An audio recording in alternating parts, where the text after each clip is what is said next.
அது ஓரின சேர்க்கையாளராக இருக்காங்களா, அவங்க வந்து இப்போ வந்து எளிமையாக வாழணும்னு ஆசைப்பட்டுட்டா நம்ம ஓரின சேர்க்கையாளராக ஆக மாட்டாங்க யாருமே. ஏன்னா ஓரின சேர்க்கையாளராக வாழ்கிறது அவ்வளோ கஷ்டம். அப்போ ஒருத்தர் எளிதாக வாழணும் அப்படின்னு ஆசைப்பட்டுட்டாலே ஓரின சேர்க்கையாளராக ஆக மாட்டாங்க, குற்றவாளிகளாக ஆக மாட்டாங்க. இப்போ குற்றவாளியாக வாழ்கிறது ரொம்ப கஷ்டம், ஒரு திருடராக வாழ்வது ரொம்ப கஷ்டம், ஒரு ஓரின சேர்க்கையாளராக வாழ்வது ரொம்ப கஷ்டம், ஒரு விபச்சாரியாக வாழ்வது, விபச்சாரம் செய்கிற ஒரு ஆணாக வாழ்வது ரொம்ப கஷ்டம். எப்படின்னா இப்போ ஒருத்தர் ஓரின சேர்க்கையாளராக வாழ்கிறாருன்னா எல்லாரும் அவங்கள பார்த்து சிரிப்பாங்க, எல்லாரும் அவங்கள கேலி பண்ணுவாங்க. அப்புறம் அவங்க வீட்டிலே கூட அவங்கள வந்து திட்டுவாங்க, யாரும் அவங்க கூட சேர மாட்டாங்க, எல்லாருமே புறக்கணிப்பாங்க. அப்போ அவங்கள ஓரின சேர்க்கையாளர் கூட யார் பழகுவாங்கன்னா ஓரின சேர்க்கையாளராக இருக்கிறவங்க தான் பழகுவாங்க. அப்போ அந்த அளவுக்கு அவங்களால வாழவே முடியாது, அவ்வளோ சிரமமாக இருக்கும். அதனால தான் அவங்க என்ன பண்ணுவாங்கன்னா அவங்க தன்னை போல் இருக்கிறவங்களோட போய் சேர்ந்துப்பாங்க, அவங்களோட போய் பழகுவாங்க. ஏன்னா அவங்க தான் வந்து புறக்கணிக்க மாட்டாங்க அவங்கள. அப்போது ஓரின சேர்க்கையாக வாழ்கிறது அவ்வளோ கஷ்டம். எங்களை ஏற்றுக்கோங்க அப்படின்னு சொல்லிவிட்டு அவங்க கெஞ்சுவாங்க, மன்றாடுவாங்க. அப்போ எது ஈஸி அப்படின்னா எல்லோரும் மாதிரி வாழ்கிறது ரொம்ப ஈஸி. அப்போ எளிதாக வாழ வேண்டும் என்று ஆசைப்பட வேண்டும், எளிமையாக வாழணும்னு ஆசைப்படணும். என்றைக்குமே கஷ்டப்பட்டு போராடி வாழணும்னு ஆசைப்படாதீங்க. இந்த ஓரின சேர்க்கையாளர்களுக்கு அப்படிப்பட்ட எண்ணம் இருக்கும். கண்டிப்பாக போராடணும், கஷ்டப்படணும், எளிமையாக வாழக்கூடாது. எளிமையான வாழ்க்கையில் அவங்களுக்கு கண்டிப்பாக நம்பிக்கை இருக்காது. எளிமையாக வாழணும், வாழ்வதற்கே நீங்கள் இவ்வளோ போராட்டங்களை சந்திக்கிறாங்க.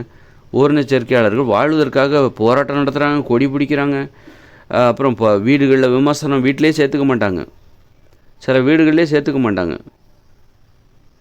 வீட்டில் இருக்காத ஒன்றால் அவமானமாக இருக்குது, அசிங்கமாக இருக்குன்னு குடும்பத்தினரால் புறக்கணிக்கப்படுவாங்க, நண்பர்களால் புறக்கணிக்கப்படுவாங்க. யாரும் வந்து அவங்க கூட பழகவே மாட்டாங்க. பழகுனா அவங்களுடைய பாடி லாங்குவேஜ் தொத்திக்கும். அதனால் யாரும் அவங்ககிட்ட வந்து ஃப்ரெண்ட்ஷிப் வச்சுக்க மாட்டாங்க. அந்த மாதிரி வாழ்வதற்கே ரொம்ப கடினமாக இருக்கும். அப்போ அதையும் தாண்டி நீ இருக்கிற அப்படின்னா உனக்கு எளிமையாக வாழ்கிறது உன்னுடைய நோக்கமாக இல்லைன்னு தான் அர்த்தம். அதனால தான் நீ ஓரின சேர்க்கையாளராக இருக்கிற. ஓரின சேர்க்கையாளராக நீ ஏன் இருக்கிறன்னா எளிமையாக வாழணுங்கிற எண்ணமே உனக்கு இல்லை. எளிமையாக வாழணும், ஈஸியாக வாழணும், ஜாலியாக வாழணும், எல்லாரோடையும் பழகணும், புறக்கணிக்கும் அப்படி நினச்சிட்டான்னா நீ வந்து ஓரின சேர்க்கையாளராக ஆகிருக்க மாட்ட. நீ இந்த மாதிரி ஒரு கஷ்டமான வாழ்க்கை வாழ்கிறம்போது எளிதாக வாழணும்னு நினைக்காம இந்த கஷ்டத்தை மேலும் மேலும் அதிகப்படுத்திக்கிட்டே தான் போகிறேன். நான் இப்படி தான் இருப்பேன் அப்படின்னு நினச்சிக்கிட்டு உன் கஷ்டத்தை மேலும் மேலும் அதிகப்படுத்திக்கிட்டே போகும்போது தான் நீ ஓரின சேர்க்கையாளராக மாறுகிறாய். எளிமையாக வாழணும்னு ஆசைப்படணும். அதே மாதிரி ஓரின சேர்க்கை என்பது ஒரு நோய் தான், அது மனநோய், அது உளவியல் நோய். அது அதுபோல் ஒரு நோயாளியாக வாழ்கிறது, ஆரோக்கியமாக வாழணுமா நீ எளிமையாக வாழணும்னு ஆசைப்படு. ஒரு நோயாளியாக வாழ்வது ரொம்ப கஷ்டம். அப்போ ஆரோக்கியமாக வாழ்கிறவங்க ஜாலியாக இந்த தன்னை மறந்து வாழ்ந்துட்டுருப்பாங்க. உடம்புல எந்த நோயும் இல்லைன்னு வச்சுக்கோங்களேன், அவங்க ஜாலியாக வாழ்ந்துட்டுருப்பாங்க, எந்த வித கவலையும் இல்லாமல் ஒரு மழையாக ஜாலியாக நனைஞ்சிக்கிட்டே போவாங்க. ஆனால் அதுவே வந்து நோய் இருக்கிறவங்க, ஒரு ஆஸ்மா பேஷண்ட் மழை வந்துச்சுன்னா ஐயோ ஜலதோஷம் பிடிச்சிக்கும், அவ்வளோதான் சளி பிடிச்சிக்கும்னு சொல்லி பயந்து நடுங்குவாங்க. பச்சை தண்ணியை ஐயோ வேண்டாங்க, அது சுட வச்சு கொடுங்க, பச்சை தண்ணியை பார்த்து பயப்படுவாங்க. ஒரு நோயாளியாக வாழ்கிறது கஷ்டம்.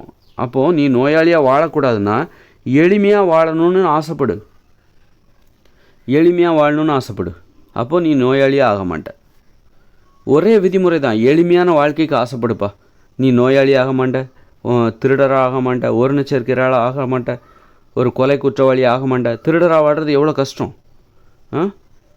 மாட்டினா தர்மடி கொடுப்பாங்க. அல்லது உன் மேலே சந்தேகம் வந்துருச்சுனாலே எப்போ பார்த்தாலும் சுற்றி இருக்கிறவங்க சந்தேகத்தோடு தான் பார்ப்பாங்க, உன்னை வீட்டில் சேர்க்க மாட்டாங்க, யாருமே உன்னை நம்ப மாட்டாங்க, யாரும் உனக்கு உதவி செய்ய மாட்டாங்க. அப்போ ஒரு திருடராக வாழ்கிறது ரொம்ப கஷ்டம். நீ எளிதாக வாழணும்னு ஆசைப்பட்டா நீ திருடராக ஆக மாட்டே. அப்போது நம்ம பிள்ளைகளை வந்து எப்படி வளர்க்கணும் அப்படின்னா எளிமையாக வாழணும்னு ஆசைப்பட வைக்கணும். அப்போ உன் பிள்ளைகள் வந்து ஆரோக்கியமாக இருப்பாங்க, நோயாளி ஆக மாட்டாங்க. ஏன்னா நோயாளியாக வாழ்கிறது கஷ்டம். எளிமையாக வாழணுங்கிற ஆசையை பிள்ளைகளுக்கு ஏற்படுத்தணும். அப்போ அந்த பிள்ளைகள் நோயாளியாக ஆக மாட்டாங்க, திருடராக ஆக மாட்டாங்க, கொலை குற்றவாளிகளாக ஆக மாட்டாங்க, பாலியல் வன்முறைகளில் ஈடுபடுகிறவர்களாக ஆக மாட்டாங்க, ஒரு பெண்ணிற்கு ஆபத்தானவர்களாக மாற மாட்டாங்க. பெண் விஷயத்தில் யார் ஒழுக்கமாக இருப்பாங்க, எளிமையாக வாழணும்னு நினைக்கிறாங்க பாருங்கள், அவங்க தான் ஒழுக்கமாக இருப்பாங்க. சும்மா வந்து பெண்களை அடிமைப்படுத்துறது அல்லது அந்த பலாத்காரம் அதில் ஆர்வமாக இருக்கிறவங்க எப்படி அவங்களால எளிமையாக வாழ முடியும்? யாருமே அவங்கள நம்ப மாட்டாங்க. அவங்கள ஒரு மாட்டினா அவங்களுக்கு தர்மடி தான். அப்போது எதனால் இந்த குற்றங்கள்லாம் இங்கே நடக்குதுன்னா, கஷ்டப்பட்டு ஆடம்பரமாக வாழணும், வாழ்வதற்காக ரொம்ப கஷ்டப்படணும் அப்படிங்கிற மாதிரி இங்கே ஒரு கல்வி போதிக்கப்படுகிறது. வாழணும் அப்படின்னா நான் ரொம்ப கஷ்டப்படணும். இங்கே வாழ்க்கைங்கிறது சாதாரண விஷயம் கிடையாது. வாழ்க்கையை மிகைப்படுத்துகிறாங்க, பிரம்மாண்டப்படுத்துகிறாங்க. வாழ்க்கைங்கிறது சாதாரண விஷயம் கிடையாது. எல்கேஜியில் சேர்க்கணும், 1வது 2வது 3வது 4வது 10வது 12வது காலேஜ் பட்டப்படிப்பு படிக்கணும், அப்புறம் தொழிற்சாலை 12 மணி நேரம் வேலை பார்க்கணும், ஆச்சா பூச்சா, வாழ்க்கைன்னா சும்மா கிடையாது அப்படின்னு சின்ன வயசுலேருந்து இது புகுத்தப்படுகிறது. அதனால தான் இங்கே குற்றங்க. அப்போ கஷ்டப்படுறதுக்கு இவங்க பழகுறாங்க, கஷ்டப்பட்டு வாழ்கிறதுக்கு இவங்க பழகுறாங்க. சின்ன வயசுலேருந்து வாழ்க்கையை கஷ்டப்படுத்திக்கிட்டு வாழ்கிறதுக்கு இவங்க பழக்கம். அதுக்கு தான் பயிற்சி இந்த பள்ளிக்கூடம் கொடுக்குது. வாழ்க்கைன்னா அது சாதாரண விஷயம் கிடையாது. எல்கேஜி படிக்கணும், 1ஆம் கிரேடு படிக்கணும், முழு ஆண்டு தேர்வு வருது, நீ எச்சரிக்கையாரு, அரையாண்டு தேர்வு வருது, சின்னப்பா நீ முழு ஆண்டு தேர்வு வருது, இப்படி மெத்தனமாக இருக்க, அப்படி பயமுறுத்துறது, வாழ்க்கையை பார்த்து பயமுறுத்துறது. அடுத்து பட்டப்படிப்பு படிக்கணும், அது பண்ணு, என்ன நீ பொண்ணுங்களோட சுற்றிக்கிட்டு இருப்ப, காதல்னு சுற்றிக்கிட்டு இருக்க, கெட்டு போயிடாத, வீணாயிரு. அப்போ இந்த மாதிரி பயமுறுத்தி வாழ்க்கைன்னா அது ரொம்ப கஷ்டம்னு அதுக்கான பயிற்சி கொடுக்குறாங்க. கஷ்டப்படுற அந்த கஷ்டமாக தெரிகிற அந்த வாழ்க்கையை வாழ்வதற்கு இவங்களுக்கு பயிற்சி கொடுக்குறாங்க. கஷ்டப்பட்டு வாழணும் நீ, அதற்கான பயிற்சியை பள்ளிக்கூடங்கள் கல்லூரிகள் கொடுக்குது. அப்போ தான் இவங்க கஷ்டப்பட்டு வாழ்கிற வாழ்க்கை முறைக்கு மாறுறாங்க. எளிதாக வாழ்ந்து விடலாம் மனிதர்கள். இங்கே வாழ்வதற்காக கஷ்டப்படுவதற்கு இங்கே பயிற்சி கொடுக்கப்படுகிறது. அப்போ தான் இங்கே நோய் உருவாகுது, குற்றங்கள் நடக்குது, ஓரின சேர்க்கை, இதெல்லாம் விபச்சாரம். ஒரு விபச்சாரியாக வாழ்கிறது எவ்வளோ கஷ்டம். டெய்லி 4-5 பேர் வருவாங்க. அதுவும் அழகாக இருந்துட்டான்னா அவளுக்கு டெய்லி 10 பேர் வருவாங்க. ஒரு பொண்ணு அழகாக இருந்துட்டான்னு வைங்க, டெய்லி 10 பேர். அவள் உடம்பு என்னத்துக்கு ஆகும். ஆனால் அவள் அதுக்காக என்ன பண்ணுவாள், நல்லா தண்ணி அடிப்பா, அப்புறம் போதை மருந்து போட்டால் தான் அதை பண்ண முடியும், அந்த வேலையை பண்ண முடியும். அப்போது அந்த வாழ்க்கை எவ்வளோ கஷ்டம். அப்போ அவள் எளிமையாக வாழணும்னு ஆசைப்பட்டிருந்தான்னா அவள் விபச்சாரி ஆகிருக்க மாட்டாள். அவள் கஷ்டப்பட்டு வாழணும் அப்படிங்கிற அந்த அந்த அந்த மனப்பான்மைக்குள்ளே அவள் அப்படி ஒரு நம்பிக்கைக்குள்ளே அவள் சிக்கிக்கிட்டா. அதனால தான் அந்த வாழ்க்கையை அவள் தேர்ந்தெடுத்திருக்கா. ஐயோயோ, எனக்கு நீ கஷ்டப்பட்டு வாழ்கிற ஒரு வாழ்க்கையை பார்த்தா பயப்படணும். ஐயோயோ என்னால் முடியாதுப்பா, ஐயோயோ திருடரா என்னால் முடியாது, மாட்டினா அடி துவைச்சிருவாங்க, ஐயோயோ ஓரண சேர்க்கையா எல்லோரும் கேலியாக சிரிப்பாங்க, தலை நிமிர்ந்து நடக்க முடியாது அப்படின்னு நம்ம பயப்படணும். அப்போ வாழ்கிறதுக்கே கஷ்டமாக இருக்கும், தெருவில் நடக்கிறதுக்கே கஷ்டமாக இருக்கும் அப்படின்னு நீ பயப்படணும். அந்த மாதிரி வாழ்க்கை என்னாலும் யார் என்ன சொன்னால் என்ன ஓரண சேர்க்கையாளராக சொன்னால் எனக்கு என்ன, அது ஒரு என்ன ஏற்றுக்கோங்க, இவங்கெல்லாம் சின்ன பெரியவங்க, இவங்களா மனுஷங்களா, இவங்க உங்களுக்கு ஒரு இன்பம் இருக்க மாதிரி தான் எனக்கு ஒரு ஆசை இருக்குது அப்படின்னு சொல்லிட்டு ஓரினர் சேர்க்கையாளராக வாழ்கிறதுல இவங்களுக்கு கொஞ்சம் கூட கூச்சப்படுறது கிடையாது. அதை நீ ஒரு கஷ்டமாக நினைக்க, 4 பேர் சிரிச்சா அவனுக்கு தலை நிமிர்ந்து நடக்க முடியாது அப்படின்னு நீ கஷ்டப்பட்டிருந்தா, அந்த மாதிரி ஒரு வாழ்க்கைக்கு உன்னால் முடியவே இல்லாமல் இருந்திருந்தால் நீ ஓரினர் சேர்க்கையாளர் ஆகிருக்க மாட்டேன், நீ திருடராக மாறி இருக்க மாட்டேன். ஒரு ஊழல் லஞ்சம் வாங்குற அப்படின்னா, இவன் லஞ்சவாதி, இவன் ஊழல் பண்ணுறான், இப்படி கொள்ளையடித்த பணத்தில் தான் வீட்டையே கட்டியிருக்கான் அப்படின்னு 4 பேர் இகழும்போது அது உனக்கு கஷ்டமாக இருக்கணும். அந்த வாழ்க்கை வாழ்கிறதுக்கு உனக்கு கஷ்டமாக இருக்கணும். ஆனால் அந்த அது ஒரு கஷ்டமான வாழ்க்கை. எல்லாருமே உன்னை தூற்றுவாங்க, எல்லாருமே திட்டுவாங்க, சாபம் விடுவாங்க. அதையும் தாண்டி சுயநலமாக இவங்க வாழ்ந்துட்டு, யார் என்ன சொன்னால் என்ன, நான் அந்த மாதிரி லஞ்சம் வாங்குவேன், ஊழல் பண்ணுவேன், ஊரை கொள்ளையடித்து அந்த பணத்தில் சொகுசான வாழ்க்கை வாழ்வேன் அப்படின்னு சொல்லிட்டு ஒரு வாழ்கிறாங்க. பார்த்தீங்களா, கஷ்டப்பட்டு வாழ்கிறாங்க பாருங்கள். இவங்களாம் கஷ்டப்பட்டு வாழ்கிறவங்க. யார் நேர்மையாக வாழ்கிறவங்க இருக்கு பாருங்கள், ஈஸியாக வாழ்ந்துட்டுருப்பாங்க. யாரும் அவங்கள சாபம் விட மாட்டாங்க, யாரும் அவங்கள இடையூறாக நினைக்க மாட்டாங்க, வாழ்த்துவாங்க, அவர் நேர்மையான ஆள்ப்பா அப்படின்னு சொல்லுவாங்க. வாழ்வதற்கே நமக்கு நடந்து போகிறதுக்கே ஈஸியாக இருக்கும். ஒரு 4 பேர் மத்தியில் நடக்கிறதுக்கே நேர்மையாக இருந்துட்டால் ஈஸியாக இருக்கும். அதுவே நீங்கள் நேர்மை இல்லாமல் இருக்க பாருங்கள், பல பேரோட விமர்சனம் நம்ம மனசுக்குள்ளே ஓடிக்கிட்டே இருக்கும். நேர்மை இல்லாமல் நீங்கள் கொள்ளையடிக்கிறீங்க, திருடுறீங்க, அல்லது லஞ்சம் வாங்குறீங்க, ஊழல் பண்ணுறீங்க அப்படின்னா இது எல்லாத்துக்குமே தெரிஞ்சிடும். கண்டிப்பாக ஒரு தப்பு பண்ணுறோம் அப்படின்னா எல்லாத்துக்குமே தெரிஞ்சிடும். அப்போது எல்லாருமே என்ன சொல்லுவாங்கங்கிறதும் நம்ம மனசுக்குள்ளே வந்துடும். 4 பேர் விமர்சிக்கிற மாதிரி, சாபம் விடுற மாதிரி நம்ம காதுக்கே கேட்கும், நம்ம மனசில் அப்படி ஓடிக்கிட்டே இருக்கும். யார் என்ன சொன்னால் என்ன, எனக்கு பணம் தான் முக்கியம் அப்படின்னு லஞ்சம் வாங்கிட்டு போயிட்டே இருப்பாங்க. யார் என்ன சொன்னால் என்ன, அது ரொம்ப கஷ்டம். அது நான் சுயநலமாக யார் என்ன சொன்னாலும் சரி, திட்டினாலும் சரி, நான் இந்த மாதிரி தான் இருப்பேன், நான் இந்த மாதிரி தான் லஞ்சம் வாங்குவேன், இந்த மாதிரி தான் ஊழல் பண்ணுவேன். அப்போ அவங்க கஷ்டப்பட்டு தான் அந்த வாழ்க்கையை வாழ்ந்துட்டுருப்பாங்க. ஆனால் நேர்மையாக இருக்கிறவங்க சுதந்திரமாக யாரும் எதுவும் சொல்ல மாட்டாங்க. அவங்க ரொம்ப நேர்மையான நடப்பா, நடக்கிறதுக்கே சுகமாக இருக்கும், 4 பேர் மத்தியில் நடந்து போகிறதுக்கே சுகமாக இருக்கும். அதனால் எளிமையாக வாழணும்னு ஆசைப்பட்டீங்கன்னா நீங்கள் வந்து நீங்கள் தப்பே பண்ண மாட்டீங்க. இந்த மூட நம்பிக்கைகள் பாருங்கள், இதுவே ஆடம்பரம் மோகம்தான். திருப்பதிக்கு நடந்து போகிறாங்க, இங்கேருந்து பல 100 கிலோமீட்டர் திருப்பதிக்கு நடையாக நடக்கிறாங்க, ராவும் பகலமாக நடக்கிறாங்க, பேராசை.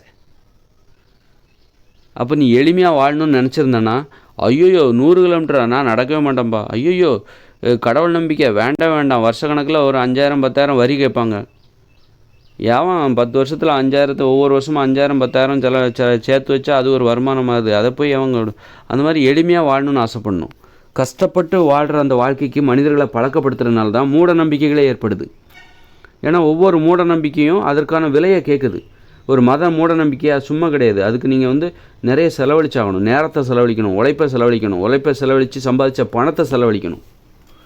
அப்போ தான் நீங்கள் மத மூட நம்பிக்கைக்குள்ளே போக முடியும். சும்மா வந்து மதம் என்பது சாதாரண விஷயமே கிடையாது. அப்போ எளிமையாக வாழ்கிறவங்க இந்த மதத்தில் ஆர்வம் காட்ட மாட்டாங்க.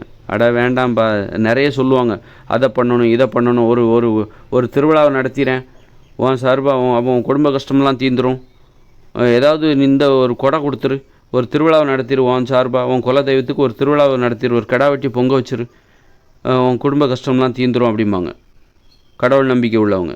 அப்போ சரி, அதுக்கு எவ்வளோ செலவாகும்? என்னப்பா 50,000 செலவாகும். சரி, உன் சம்பளம் எவ்வளோ? 10,000. 5 மாதம் சம்பளத்தை இவர் ஒரு நம்பிக்கைக்காக குடும்பம் நல்லா இருக்கணும்னு இவர் செலவழிப்பாரா? கடன் வாங்கி செலவழிப்பார். மேலும் கஷ்டம் அதிகமாக தான். அப்போ எளிமையாக வாழணும்னு நினைக்கிறாங்க பாருங்கள். அவங்க இன்னும் ஐயோ எனக்கு வேண்டாங்க, அது எதுக்குங்க தேவையில்லாத செலவு, அப்புறம் 5 மாதம் சம்பளம் நான் இதுக்காகவே வந்து ஒரு நாள் கூத்துக்கு 5 மாதம் சம்பளத்தை நான் 5 மாதமாக கஷ்டப்பட்டு உழைச்சது இந்த ஒரு நாள் கூத்துக்காகவா? ஒரு நாள் கடா வெட்டி பொங்க வச்சு சொந்தக்காரங்களுக்கெல்லாம் சாப்பாடு போட்டு இதுக்காகவா நான் வந்து 50,000 செலவழிக்கணும்? அப்போ 5 மாதமாக நான் இதுக்காக தான் வேலை பார்த்தேன்னா, 5 மாதம் உழைப்பு 13 15 இப்போ 150 நாள் வேலை பார்த்துருக்கேன். அது எவ்வளோ கஷ்டம். அந்த கஷ்டமெல்லாம் இந்த கர்மாந்தரத்துக்காகவா? அப்போ எளிமையாக வாழ ஆசைப்பட்டீங்கன்னா உங்களுக்கு மூட நம்பிக்கை இருக்காது. நீங்கள் திருப்பதிக்கு நடையாக நடக்க வேண்டிய அவசியம் கிடையாது. யார் இப்போ 5-6 நாள் நடந்து போவாங்க? 5 நாள் நான் வேலை பார்த்தா எனக்கு ஒரு சம்பளம் கிடைக்கும், நல்லா நிம்மதியாக தூங்கலாம். அதில் எவ்வளோ ஆபத்து இருக்குது. ரோட்டு ஓரமாக நடையாக நடக்கும்போது எவ்வளோ வாகனங்கள் வந்து போகும். அப்போது அந்த மாதிரி அதெல்லாம் அந்த மாதிரி எளிமையாக வாழ ஆசைப்படணும். கஷ்டப்பட்டு வாழ்கிற வாழ்க்கையை பார்த்து பயப்படணும். அப்போ தான் நமக்கு இன்றைக்கி ஏன் போரிடாமல் இருக்கிறாங்க மக்கள்? போருங்கிறது ஒரு கடினம், அது மிகப்பெரிய கஷ்டம். அதை பார்த்து பயந்தாங்க. ஐயோ வேண்டாம், போர்னா வேண்டாங்க, அதை பார்த்து பயந்தனால தான் நம்ம இன்றைக்கி அமைதியாக இருக்கிறோம். ஈஸியாக வாழணும்னு நினச்சனால தான் இன்னும் எளிதான வாழ்க்கைக்கு இன்னும் போகணும் நிறையா. நான் உணர்ந்த அளவுக்கு நீங்கள் இன்னும் போகல. எளிமையான வாழ்க்கைன்னா என்னென்ன, அதன் எல்லை என்றால் என்ன வந்து என்ன வந்து பார்த்தவன் நான் பேசிக்கொண்டு இருக்கிறேன். அது மாதிரி போர் ஏன் இன்றைக்கி நடக்கலை? அது அவ்வளோ கடினம். அன்றைக்கி அந்த போர் நடக்கும்போது அது ஏதோ ஈஸியான வேலை மாதிரி இப்போ நினச்சிக்கிட்டாங்க. போரிடுவதே பெருமையாக நினச்சிக்கிட்டாங்க. போரிடுவது நம்ம இன்றைக்கி கஷ்டம்னு நினைக்கிறோம். ஆனால் எல்லா காலத்துலேயும் போரிடுவதிலிருந்து தப்பிக்கிறதுக்கு ஓடி ஒளிஞ்சிக்கிட்டவங்க இருக்காங்க. போர்னு வந்தாலே ஓடி ஒளிஞ்சுப்பாங்க, காட்டில் போய் ஒளிஞ்சுப்பாங்க. ஐயோ என்னால் முடியாது, அந்த மாதிரி போனவங்கள ஒரு குற்றவாளியாக, போர் குற்றவாளிகளாக மாற்றி அந்த நாட்டுக்காரங்களே அப்புறம் கண்டுபிடிச்சி தண்டிப்பாங்க. அது இப்போ கூட நடந்தது. இந்திய இராணுவத்திலேருந்து இந்திய இராணுவமும் பாகிஸ்தானும் சண்டை போடும்போது தப்பிச்சு ஓடி வந்துடுவாங்க ஊருக்கு, மிலிட்ரியிலேருந்து ஓடி வந்துடுவாங்க.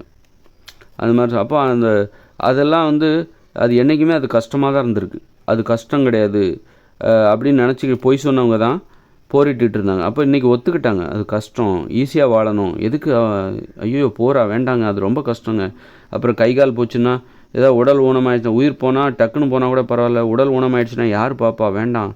அந்த மாதிரி அப்போது கஷ்டப்பட்டு வாழ்கிறதுக்கு அங்கே மக்கள் ஒத்துக்காத போது தான் மனித வாழ்வில் மாற்றமே ஏற்படுது. போர் என்கிற நடைமுறை இன்றைக்கி ஏன் உலகம் முழுக்க இல்லை அப்படின்னா, எளிதாக வாழணும்னு மக்கள் ஆசைப்படுறாங்க இன்னும். ஆனால் எளிதான வாழ்க்கைக்குள்ளே போயிட்டுருக்காங்க, தேடிக்கிட்டே இருக்காங்க. இன்னும் என்ன எளிது, வேறு எப்படி எளிதான வாழ்க்கை, வேறு என்னவாக இருக்கும்?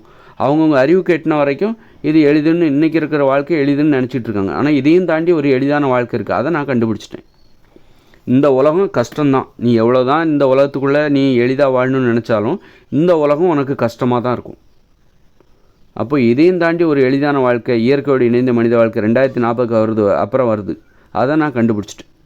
அது என் கண்ணுக்கு தெரிஞ்சிருக்கு. அந்த உலகம் எனக்கு தேவைப்பட்டது. இந்த உலகத்தில் நான் எளிதாக எங்கேயுமே பார்க்கல. இந்த உலகத்துலேருந்து எனக்கு ஒரு தீர்வு கிடைக்கல. இந்த உலகம் இல்லாத ஒரு உலகமாக இந்த உலகத்தை முற்றிலும் மறுத்தால்தான் இந்த உலகமே இங்கே எங்கேயுமே எளிதாக வாழவே முடியாது.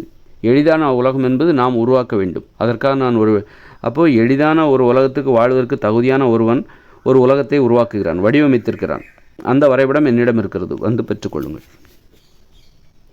அப்போது இங்கே குற்றங்கள் நடக்கக்கூடாது, ஓரினச்சேர்க்கை, விபச்சாரம், திருட்டு, கொலை எதுவுமே நடக்கக்கூடாது, போர் எதுவுமே நடக்கக்கூடாதுன்னா எளிமையாக வாழ ஆசைப்படணும்.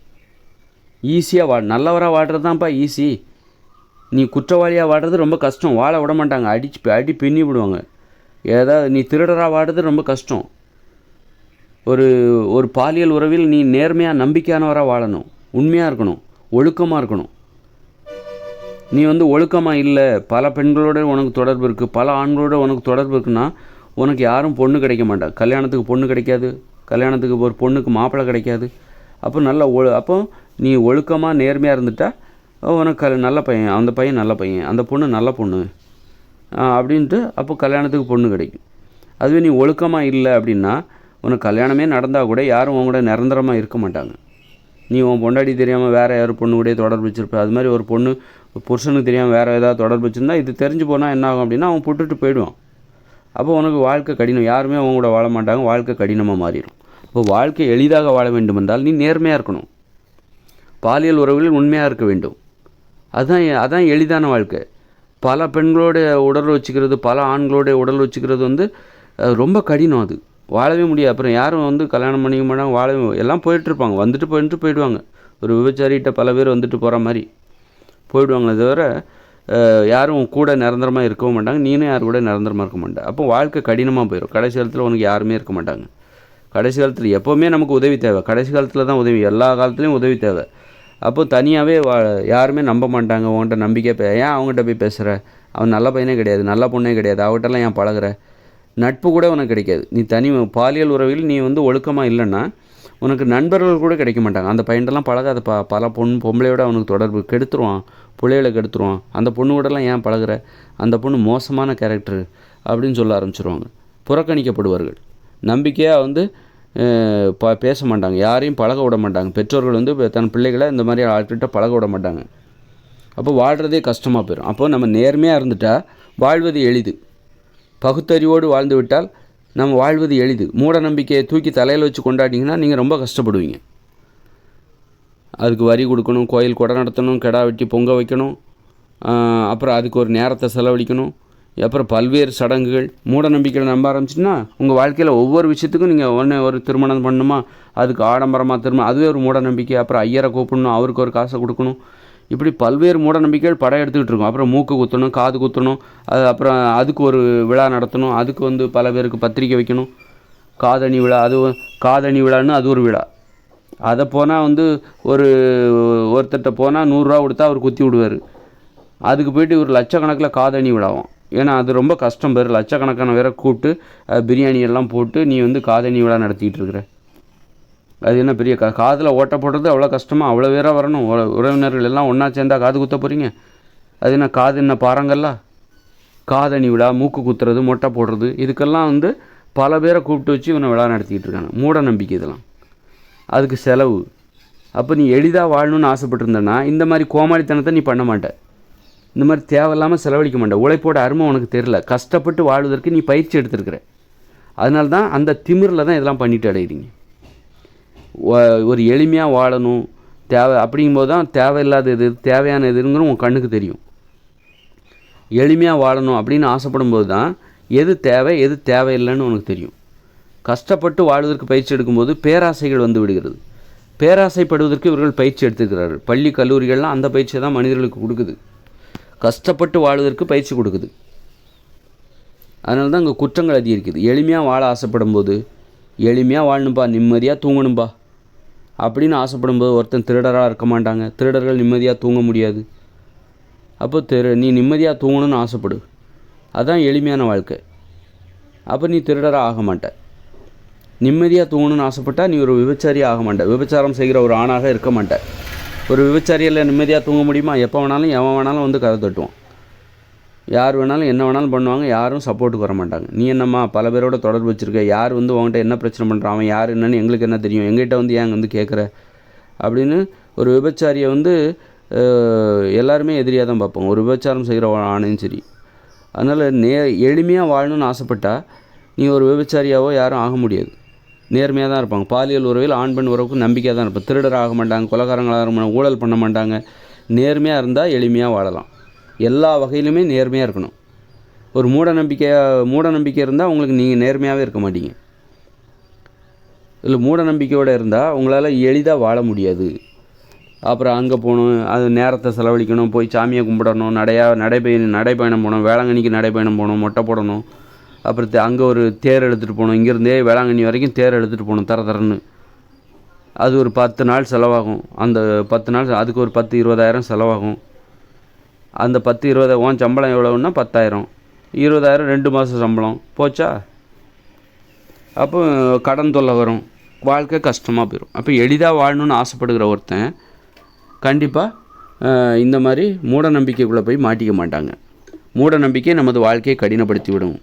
ஒரு குற்றவாளிகளாக மாற மாட்டாங்க. குற்றவாளிகளாக வாழ்வது நமது வாழ்க்கையை துன்பமாக மாற்றிவிடும், கடினமாக வாழ வைத்து விடும், எளிமையாக வாழ முடியாது, நிம்மதியாக தூங்க முடியாது. ஒரு ஓரின சேர்க்கையாளராக வாழ்ந்தால் நம்மளால் நிம்மதியாக வாழ முடியாது. எல்லோரும் நம்மளை புறக்கணிப்பாங்க, எல்லோரும் நம்மளை கேலி பண்ணுவாங்க, யாரும் அப்புறம் கல்யாணம் நடக்காது அப்படின்னு சொல்லிட்டு இந்த மாதிரி. அப்போ இந்த குற்றங்கள் நடைபெறதுக்கு என்னங்கன்னா, இப்போ நோயாளியாக மாறிட்டால் நம்மளால் நிம்மதியாக தூங்க முடியாது, நிம்மதியாக வாழ முடியாது, எளிமையாக வாழ முடியாது. அப்போ ஆரோக்கியமாக இருக்கணும். ஆரோக்கியமாக இருந்தால் தான் நீங்கள் எளிதாக வாழ முடியும். அப்போ எல்லா வித பிரச்சனைக்கும் இப்போ அதே மாதிரி நீங்கள் பெரிய பணக்காரராக வாழணும் அப்படின்னா எளிமையாக வாழ முடியாது. பணக்காரராக வாழ்கிறவங்க எப்பவும் பயந்துக்கிட்டே தான் இருப்பாங்க, எப்போ நம்ம வீட்டில் உள்ளதை திருடுவாங்க. ஆனால் எளிமையாக வாழ்கிறவங்க கவலையே இல்லாமல் இருப்பாங்க. அந்த காலத்துலலாம் வீட்டை பூட்டி சாவியை கதவு மேலே வச்சுட்டு போவாங்க, ஒரு 50 வருஷத்துக்கு முன்னாடி. இன்றைக்கி பாருங்கள், வீட்டுக்கு செக்யூரிட்டி கேமரா, செக்யூரிட்டிக்கு 2 பேர் வேலையாளர்களை போடணும். எல்லார் மேலேயும் சந்தேகம் தான் வரும். வீட்டில் வேலை பார்க்குறவங்க நம்பிக்கையானவங்களாக இருக்காங்களா இல்லையா, எப்போ அவங்க நம்ம வீட்டில் உள்ளவங்க திருடிட்டு போவாங்க. அப்புறம் 4 பேர்த்த வேலைக்கு வச்சு தான் ஆகணும். பெரிய வீடு கட்டினா வச்சா தான் அந்த பெரிய வீட்டை சுத்தமாக வச்சுக்க முடியும். சமையல்லாம் பண்ணுறதுக்கு ஆள் தேவை. அப்போ அதே நேரத்தில் அவங்க நம்பிக்கையானவங்கன்னு எப்படி சொல்ல முடியும்? எப்போ வேணாலும் பிளான் பண்ணி எதையாவது ஒன்று பண்ணுறதுக்கு வாய்ப்பு இருக்குது. அப்போது நிம்மதியாகவே இருக்க முடியாது. ஆனால் எளிமையாக சின்ன வீட்டில் வசிக்கிறவங்க நிம்மதியாக தூங்குவாங்க. திருடுறதுக்கு இங்கே ஒன்றும் பெருசாக இல்லை, ஏதோ கொஞ்சம் பணம் இருக்குது, அது பேங்கில் கிடக்குது. யாரும் இங்கே திருடணும்னு நினைக்க மாட்டேன். திருடருடைய கவனம் பெரிய வீட்டு மேலே தான் இருக்கும். அப்போ பெரிய வீட்டில் வசிக்கிறவங்க வாழ்கிறது நிம்மதியாக தூங்கவே முடியாது.